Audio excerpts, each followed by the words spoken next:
Morning, good morning, good morning, good morning, good morning, good afternoon, good evening. So we are back one more time with a rapid Sunday game. We are doing a Queen's Pawn on our Indians game. Our opening today is an Indians game, and if you want to know how I know, it's because it's up here in the moves. That's the only reason I know. Because I still don't know any openings. So yeah. So today's topic is that an opening is just a state of your mind. Because I am 1800 without knowing any openings whatsoever. So you can play the game without knowing openings. You just need to know the basics. Like the basics of the game is that you shouldn't overextend. You shouldn't do the most. You shouldn't do the most without a reason. Like that's the basics. For example, if my opponent moves his pawn to d5, that would be a mistake. Because now I can attack his pawn, gain tempo on the bishop. If you have to move back, you have to move back. That's the basic knowledge of the game. You don't need an opening for the basic knowledge of the game. You just need an opening where when you are you just need an opening when you're like 1900, 20, when you're at 1900, 2000, where people are trying to do the most for no reason. Like right now, I don't need an opening. I can cancel. I can cancel because I know my opponent can't move his queen anyway. And for him to move his queen here, I will have to take. We have to move his bishop knight first, and I have to take the knight. Then he will take back with the queen. Then he will try to attack with the queen and the bishop here. Then I will move my pawn up. Then I will move my queen in since I already castled. So I will castle. Then he might try to do that sequence where he's attacking. And since he didn't do that sequence, I I can start trying to do my sequence, which is attack. Since he didn't do his sequence, I'm trying to do my sequence, which is attack the bishop, attack the knight. If he doesn't take the knight, attack the knight. So now I can move this up. So now I can move the knight around to protect my queen, my king, whatever it's called. And now if it takes or if it takes, there's also a simple pawn take to open up the board. To open up the board for any further tactics in the later states of the game. And now, because this pawn is here, I can just quickly, defend the pawn. I can quickly take this out. All exactly. I said I will just stick with the pawn to make some A for my rook. Make some A. Move the knight there. Move the queen there. But once I move his knight, of course, because he will take my queen. Then maybe mate, like if he moves forward, do something with the rook. Like that's what I mean. Just make some air for the rook. Make some air for my pieces. Like this whole the whole the whole king side of the board right now is under a rock. Because all of my pieces are ready to be deployed into this side of the board. All my pieces are ready, but none of these are ready. The bishop takes one, two moves. This bishop can't even come to this side. If he goes here, pawn. If he goes there, pawn. If he goes back, he's blocking his own king, his own queen, and the knight now has to maneuver around to allow the queen to come in. And only if the queen comes in, this square and this square are blocked by my bishop, by my knight. And if he moves this and if he moves the knight, boom, attack the queen. So right now, I have all the advantages on the king side of the board, and the queen side of the board is locked. Like the queen side of the board is just stagnant. Because right now, if I take, he will take. Then I have to move this. I have to move my king. Then he will take for a bit of equality in the game. Because right now my opponent is struggling. Because he knows that I have all the advantage on the king side. So now he's trying to trade off pieces. So he's trying to trade off pieces, trying to get some tempo.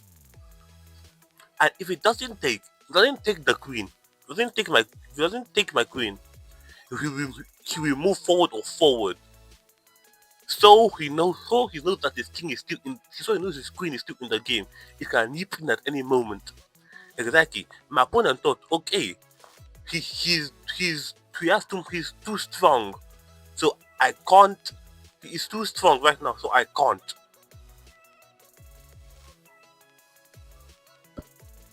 Perfect. He will move here. He will move the knight. He will move the what's it? The knight. Let me take. He will take back. I will move forward. He can't move there. He can't move there. Cause of pawn. Cause of knight. Cause of rook. Cause of bishop. He can't move here because of the bishop. The rook can't move there because of the knight again. So now if he moves there to check my king, I will just move my king forward. Then if he moves there to have a discovery on my king, I will just move my king to f8. So I know even if it takes, I can take back and there are no checks on my king. And that will undouble my pawn situation. Is what I'm thinking of right now. So now all I have to do is make a canopy for my king. Just have a canopy from now. If he checks me, I'm moving forward.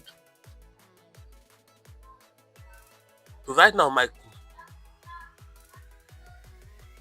position is very TV safe. There's nothing very TV risky about my position right now. If he moves there, it's still protected. He can move forward, but if he does, I'm not gonna move back. I'm gonna move back.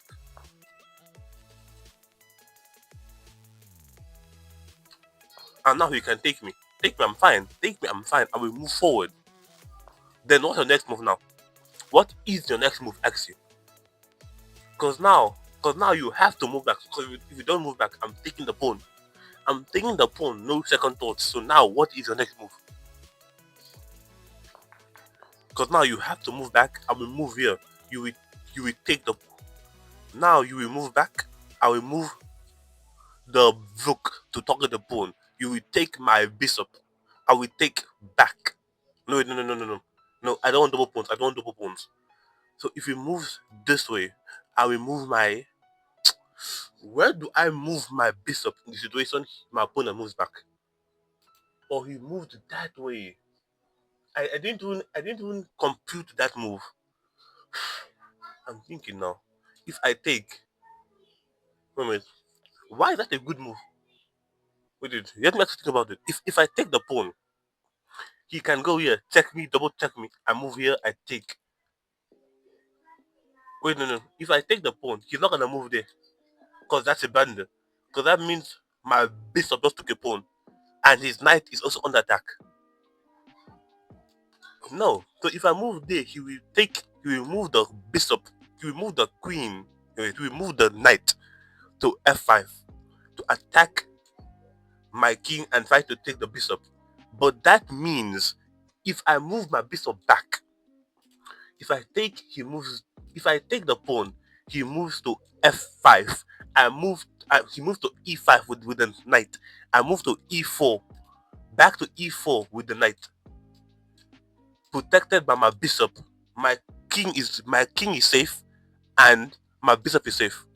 So let me try that tactic. Let me try the tactic. Okay, I'm done. I'm done. I'm done. Wait. I'm not done. Because I thought I saw h4, which didn't allow me to move back, but I can still move back. So what is actually the idea? Because now we are back to being equal on pawns. And if my opponent doesn't play the game in a good way, I have some tactics of just taking the pawn. I have some tactics of taking the pawn, sacrificing my bishop, doing that, aiming for that pawn, aiming to move the rook in, aiming for some mate on this. Aiming to entrap the king in this part of the board and just mating him. So now, what's actually the tactic for my opponent? Because I can see my opponent is thinking. It's about what is he thinking about in this position right now. Because we can see he's thinking. We know he's thinking about some level of something. But what are you thinking about? I apologize. It's a bit cold. It's raining outside. So yeah. So I'm actually thinking, what can my opponent do in this position? What can he do and what should he do? And what should he do? because he's blocked the position by himself. So now if I move there, he will move back. Then I will move this way. He can't. He blocked his rook by himself. But if I move there, he will move back. To, wait, actually, what did my opponent actually do? Because he had a good position. He had a beautiful position. The rook was active. The knight, not yes, let's not say active. Let's not say active. The rook was applying some pressure on the. But the thing about that move now is this: all I have to do is move back. Because if I move the rook, the bishop back, he can't move back here. He can't. And the rook can't, can't, can't.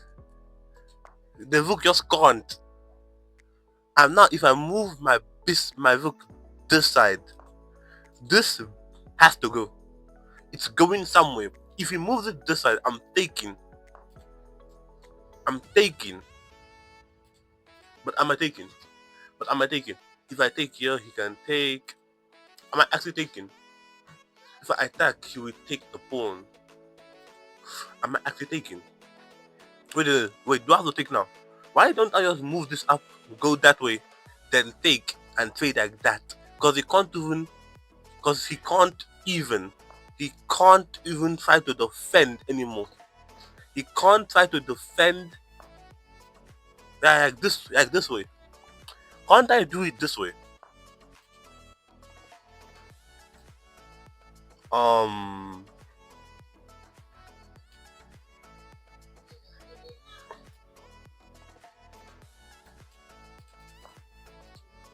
Oh no. Oh no. Oh no. If it takes and I take, that's a fork. Oh no, I tried to do the most, man. I didn't think about the most, so I tried to do the most.